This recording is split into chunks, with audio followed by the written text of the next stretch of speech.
वो किताब मैं तो पढ़ नहीं पाया हूं, पर उसका शीर्षक ही अटल जी के जीवन को और अटल जी के विचार को, उसकी दिशा क्या थी उसको दर्शाता है।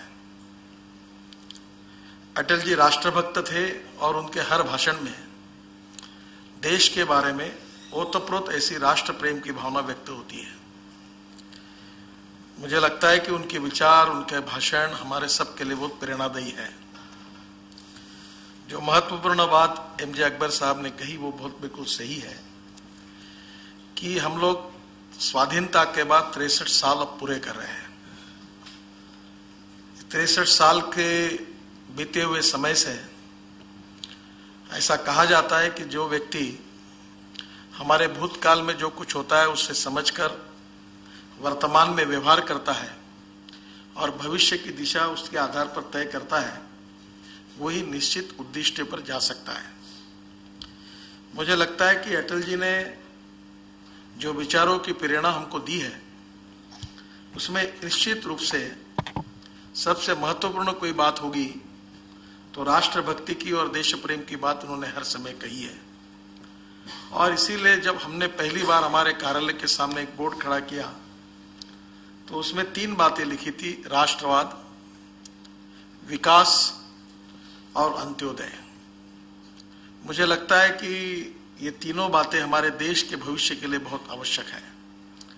और दूसरी महत्वपूर्ण बात उनके जीवन से हमने सीखी थी, वो यही थी कि कंट्री फर्स्ट, बाद में पार्टी और उसके बाद में मैं ये मानता हूं कि प्रचलित राजनीति जो है वो अनेक बार हम सबको, हमारे मन को, हमारी संवेदनशीलता को अनेक बार बहुत ठेस पहुंचाती है, क्योंकि राजनीति का अर्थ केवल सत्ता कारण यही हुआ है। But politics is a instrument of socio economic reform, और इसलिए राष्ट्र निर्माण की राजनीति हो, इसके लिए लोगों को, कार्यकर्ताओं को और देश में अनेक लोगों को प्रेरित करने की आवश्यकता है।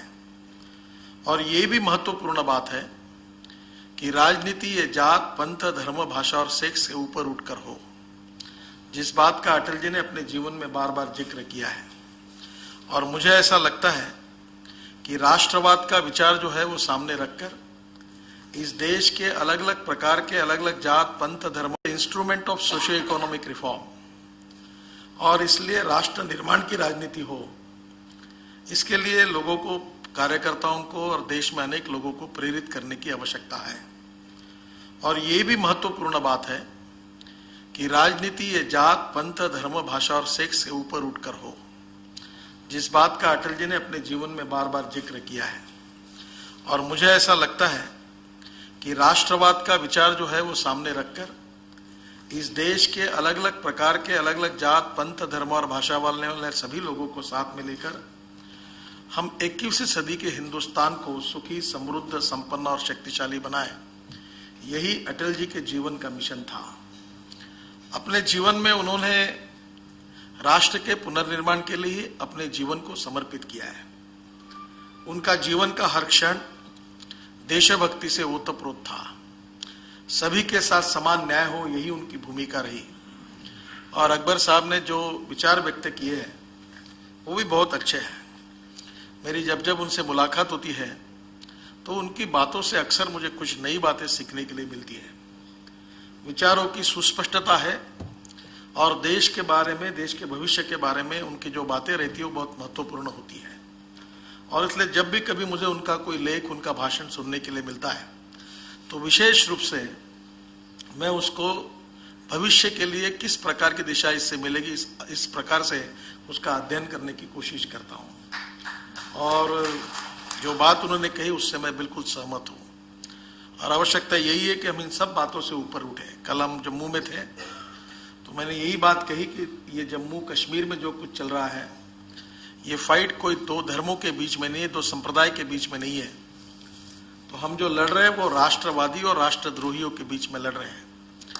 और हम लोग जम्मू कश्मीर में जो राष्ट्रभक्त है, और मुझे इस बात का गौरव है कि कल मुझे श्रीनगर और यहाँ से इतने मुस्लिम बंधु मिले और देशभक्ति से ओतप्रोत उनके मन में इतनी तीव्र भावना थी कि मुझे बड़ा अच्छा लगा, क्योंकि मुझे कल्पना नहीं थी। उन्होंने कहा कि हम सब लोग राष्ट्रवादी है और हम सब देश के साथ हैं। मुझे लगता है इस फीलिंग को मजबूत करना आवश्यक है। कोई अपनी उपासना पद्धति पर विश्वास रखकर कितने बार मंदिर में जाता है, मस्जिद में जाता है, चर्च में जाता है, ये उसका अधिकार है और ये रिलीजियस फ्रीडम उसको हमारे संविधान ने भी दी है, उसमें हमारे लिए कोई आपत्ति नहीं होनी चाहिए।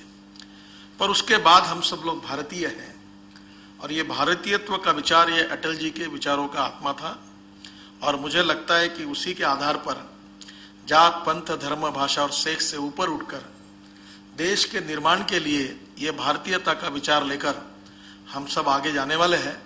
और मुझे लगता है कि 63 साल तो हमको अभी बीते, पर एक अनुभव मुझे हुआ। मैं जब भी फॉरेन में जाता हूँ, इतने में अनेक जगह गया हूँ, तो अब बार फॉरेन के लोग हमसे बात करते समय अलग ढंग से बात करते हैं।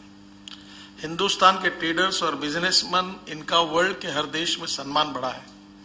एक फार्मास्यूटिकल कंपनी के मालिक मुझे मिले और उन्होंने मुझे कहा कि क्या बताएं, अभी तो ऐसा लगता है कि जब कोई आते हैं और हम लोग इंडियन कंपनी करके रिप्रेजेंट करते हैं तो हमारे तरफ बड़े आदरयुक्त भाव से देखकर हमसे डील किया जाता है। मुझे लगता है कि वर्ल्ड बहुत बदल रहा है, आर्थिक आह्वान भी हमारे सामने अनेक है, पर आने वाली स्थिति में दुनिया ये महसूस करने लगी है कि हिंदुस्तान एक सबसे बड़ी ताकत उभर कर आगे आ रही है। और मुझे ऐसा लगता है कि हमारी सत्ता की राजनीति से ऊपर उठकर राष्ट्र के पुनर्निर्माण के लिए 21st सेंचुरी का पॉलिटिक्स है, politics for development, politics for progress, और उसके साथ साथ इस देश को पूरे दुनिया में हम लोग एक समृद्ध संपन्नशाली देश बनाने के लिए प्रयास करें। यही अटल जी के जीवन की एक प्रेरणा थी। और जो विरासत, संस्कृति, इतिहास जो हमारे सांस्कृतिक राष्ट्रवाद के रूप में आती है, वो संस्कृति भी बड़ी अलग है। पूरी दुनिया भी उसकी तरफ बहुत सम्मान की ओर देखती है। एक तरफ आर्थिक प्रगति भी करनी है और दूसरी ओर संस्कृति और विकास को लेकर भी आगे जाना है। ओल्ड इज गोल्ड मानने वाले में से मैं नहीं हूं। जो गोल्ड है उसको स्वीकार करेंगे और जो काम का नहीं है उसको छोड़ देंगे, और नया जो काम का है उसको स्वीकार करेंगे और दोनों को साथ लेकर आगे जाएंगे। और इसलिए मेरा विश्वास है कि आने वाले समय में हम सब लोग मिलकर अटल जी का जो सपना था, जिस राष्ट्रवाद के प्रति वो समर्पित है, वह सपना पूरा करना, यही उनके लिए जन्मदिन की सबसे बड़ी शुभेच्छा होगी। मेरी आस्था भारत, ये हेडिंग ही काफी बातें यहाँ से दिशाता है कि वे इसमें क्या है।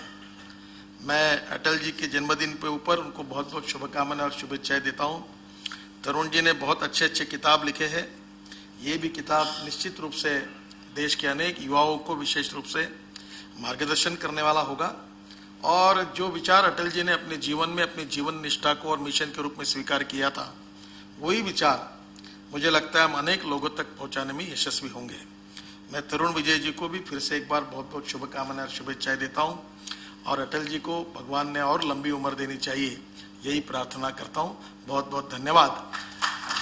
आप सब, मुझे ये फॉग के कारण हवाई जहाज देरी से निकला और यहाँ देरी हुई, इसलिए मंच पर बैठे हुए सभी महानुभावों से और आप सब लोगों से हाथ जोड़कर मैं क्षमा मांगता हूँ। बहुत बहुत धन्यवाद। नमस्कार।